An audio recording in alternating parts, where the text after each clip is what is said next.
Kaibigan, ikaw ang bida sa kwentong ito. May free time ka ba?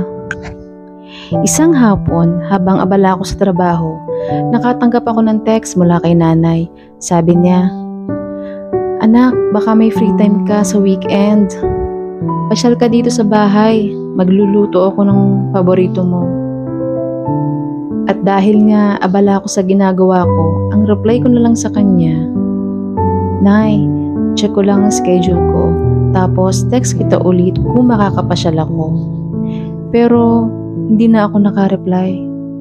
Lumipas ang ilang linggo, buwan, hindi nakakalimot mag-text ang nanay ko.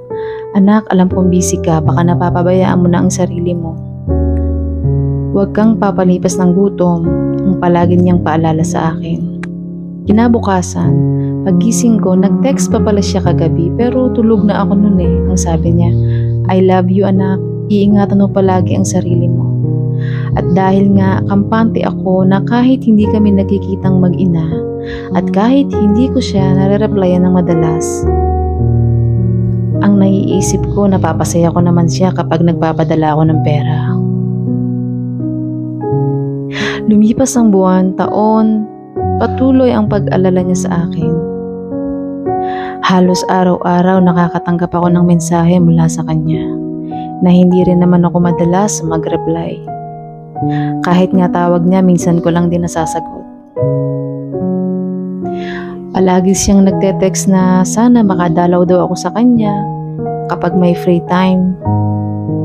Dahil nga very competitive ang trabahong napasukan ko, hindi ko talaga sinasayang ang panahon ko.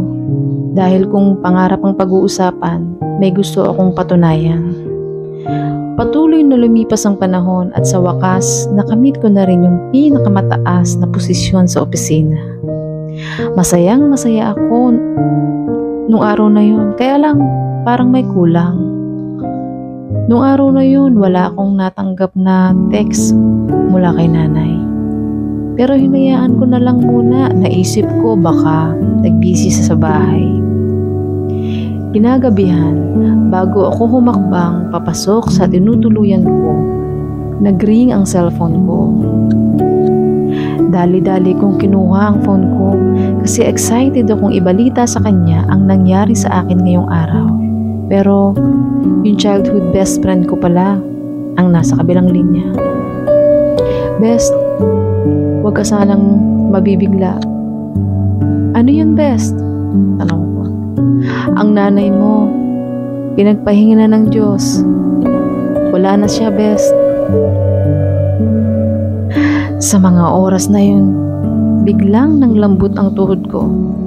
Napaupo ako sa isang sulok at kusang dumaloy ang luha sa mga mata ko. Parang biglang tumigil ang mundo ko noon. Bigla akong na-miss ang nanay ko at sa unang pagkakataon, bigla akong nakaramdam ng pangungulila sa kanya. May sakit na pala siya noon pero wala siyang pinagsabihan dahil ayaw niya kaming mag-alala. Ang daming panahon na sinayang ko, daming pagkakataon na binaliwala ko. Kung nakinig lang sana ako sa kanya, kung pinagpahalagahan ko lang sana ang bawat mensahe niya, di sana nakabuo kami ng magandang alaala na babaunin niya sa kabilang buhay.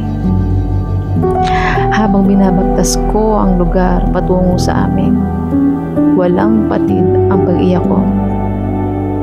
Paano ko pa masasabi sa kanya na mahal kita nanay? Paano ko pa ipaparamdam sa kanya yung kahalagahan ng pagiging magulang niya sa akin? Ngayong wala na siya, paano ko pa siya mayayakap kung hindi na niya ramdam ang pagkasabi ko sa kanya? Ang tanging alaala lang na nanatili sa isip ko ay yung unang araw na natanggap ako sa trabaho at nagdiwang kaming mag-ina na sobrang saya. Daming pangako na nasampit ko sa kanya bago ako umalis at magsimulang magtrabaho. Pagkatapos nun, wala na. Di na ako nakabalik sa loob ng 5 taon. Kaibigan, kung may magulang ka pa, sana wag mong sayangin ang panahon at pagkakataon na iparamdam sa kanila kung gaano mo sila kamahal. Ang buhay ng mga magulang natin ay maiksi na lang. Pagod na ang kanilang katawan sa maghapong paggawa. Kaya naman, hanggat may pagkakataon, pahalagahan niyo sila bilang magulang niyo. Para kung pagpahingahin man sila ng Diyos, masaya silang ihimlay sa kabilang buhay.